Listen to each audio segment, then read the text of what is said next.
Hello everybody, welcome to Adventures of Beekeeping. Today we're in Jackson, Kentucky at the Breathitt County Honey Festival. Let's go see what the booths look like.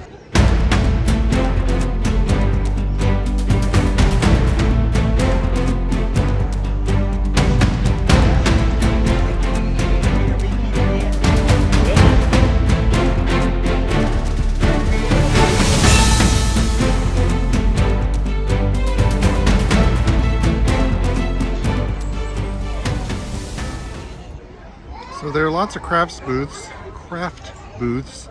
What we really want to look for is the honey booths that have honey for sale, or booths that talk about honey.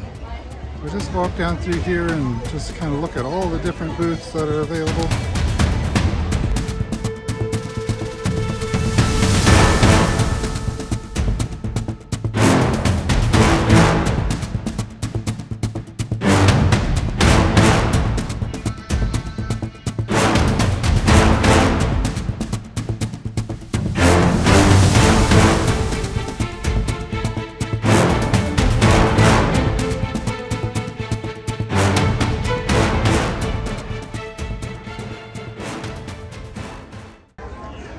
So here's the first honey booth, and it's Rose Hill Honey.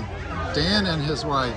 Hi, how are y'all doing? We're doing fine, and it's fun to sell honey at the Honey Festival. 3 years ago, they had the Honey Festival with no honey.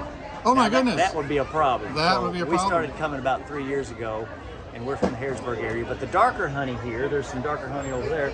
That's more of a local honey from Buckhorn area, which has more of the tulip poplar in it, which is a much lighter, a darker color. And then our honey here is lighter because it's from more of the white clover area of Kentucky. So, and I know if you know much about beekeeping in Kentucky, honey is different all over the state and tastes different.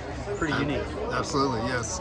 Yes, I was just at the state fair, and we were selling honey there and allowing people to taste it. And yeah, that's so neat, and that's a very popular place for people to visit. Right. So, how many hives do you have? Right now we have about 100 hives, and that's what I'm trying to maintain. And I used to just have about 15 to 20 when I was still teaching agriculture at Mercer County High School, but now that I've retired, we've upped our game. I see. And the Lord's blessed us, and we're doing great. Very good, very good. And how was your honey sales today at the fair? Here at the festival, yeah. It's been really good. Last year we didn't do so well. It was so hot and rainy, but this year has made up for it. So we're real pleased. We're going to sell out before tomorrow, and it goes till 5 o'clock tomorrow. So comb honey here is so popular in the mountains. I brought 7 cases of honey with comb in it, and it's already gone. Oh my goodness! Wow. So other beekeepers ought to come as well, right? It's a labor of love. I don't know if you've ever made comb honey or not, but it's a sticky labor of love. But people in the mountains especially talk about my papa or my dad used to like comb honey. They'll come and say, my dad wanted me to find some comb honey. Very nice. Well, thank you, Dan. Thank you. From Rose Hill Honey. Thank you so much. Appreciate it. Here's another booth. This one actually has a observation hive. Let's see if we can get this guy to talk with us. This is like an educational booth. Has all kinds of bee equipment, smoker, and the like. Let's see if we can get him to talk to us. So we came upon this educational booth, and here we have a gentleman named Calvin who has Hemlock Hollow honey from Buckhorn. Hi, Calvin. How you doing? I'm doing well. Tell me about your educational booth and what you're doing here in the booth. So what's really fascinating for many people is to see the bees, actually see the bees. And some of the children especially, they don't want to come close. But we tell them they're trapped in, they can't get out, and they'll get closer. And I often ask about the queen, because some of them are learning about bees in school. But we tell them we had to leave the queen at home. She has to stay home and work. And this, tell them too, this is a good pattern. We like to see this kind of pattern, good brood pattern with food around it, with the honey. And those bees are doing a good job. But what we really like to see is this over here. The only thing better than looking at this is to see that field all the way out. Okay, yep. And yep. but it's all capped, can't get to it, so we take it out of there. And this is my setup, what I use. If the comb is nice and straight like this, I can use a knife to cut the cell caps off. If it's up and down, if it's rough comb like this, in and out, I use the fork to get in there to get all the caps off. And then the children like it. Tell them this frame goes over here to the extractor. And we stick them in here to spin the honey out. My grandchildren say, "Papa, can I spin that? Can I crank that? Papa, let me do it." They like to crank that, and the children like to crank this. But that only gets half of it out. So tell them we have to spin that around and spin the other side out. How long does it take to spin it out? Maybe 3 minutes, 5 minutes. The honey that's of a thicker texture is a little bit harder to spin out, and so it takes longer. I may have to do it 2 or 3 times. And I tell the children too that the hardest thing is to not get your finger down there where the honey's running out and lick it off your finger. Very good, very good. We also have the educational side here, the honeybee eyeball.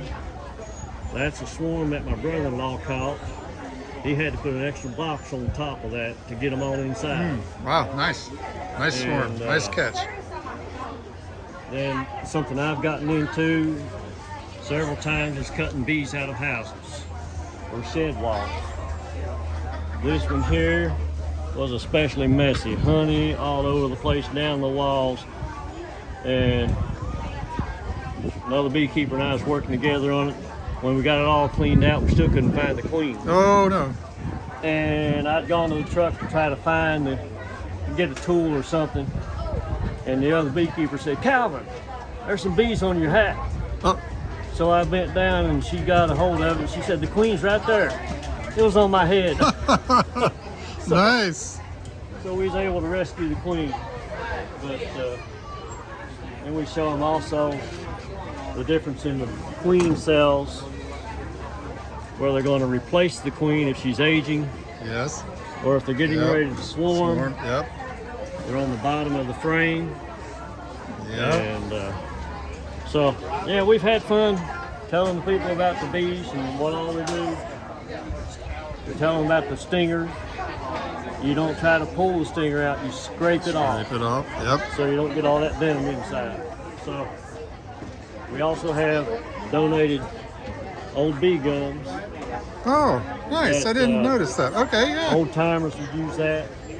In this one, you don't have it. They have sticks that go across. You can see the nail right there.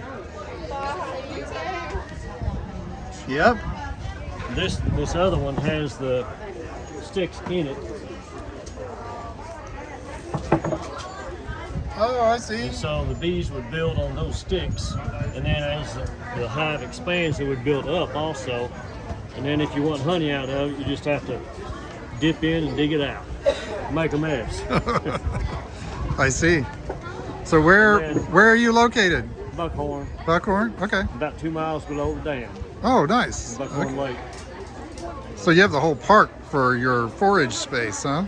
Well, in a sense, yeah. Yeah. Yeah. And the end of the display here, that's my grandson's little bee suit. He wants to help me. Yeah. He asked me just this week, "Papa, when are we getting back in the bees?" So Nice. It's a nice family thing too, right? Yeah. Yeah, he enjoys it. And then they wanted to help me get the caps off of the frames. And like I said, they wanted to help crank the extractors. So Yeah. I like working with them. And Very nice. Very nice display. Thank you so much for giving us a little tour. You're welcome. Glad to do it. It's been fun all day. Yeah. Yeah. So you've been here 2 days now talking about Yeah. bees. Be Okay. here tomorrow yet too. Okay. Yeah. Well, thank you so much, Calvin. Appreciate welcome. your time. Yeah. You have a great festival. Okay. Come back. All right. Thank you so much. We found another honey booth. Let's go in here and see if we can get find the beekeeper and see if he'll talk to us. Here we are at Backwoods Bees, and the beekeeper is here. Hi, Jeff. How are you doing? Good, been good. We're sold out already, and there's still a day left in the festival, so yep. That's great. That's absolutely great. So, where are you located, Jeff? Well, we're in Breathitt County here. All my hives are in Breathitt County. I got hives within 3 miles of Jackson City and about 20 miles away on Copeland. I got more. Wow. So how many hives do you have? Counting hives going into the winter is always its own thing, but I'd say about 36 good ones and then maybe another dozen that I'd get even odds to. Okay. So how long have you been keeping bees, Jeff? 5 years. I guess the first couple years kind of just was a bee haver more than a beekeeper, though. Okay. Nice. Yeah. So how was your experience here at the festival? Excellent. Yeah. We did this festival last year, but the weather really killed us. This year we couldn't ask for better weather, so that was the big difference for us. Yeah. Okay. So you still have some product here. What is this over here?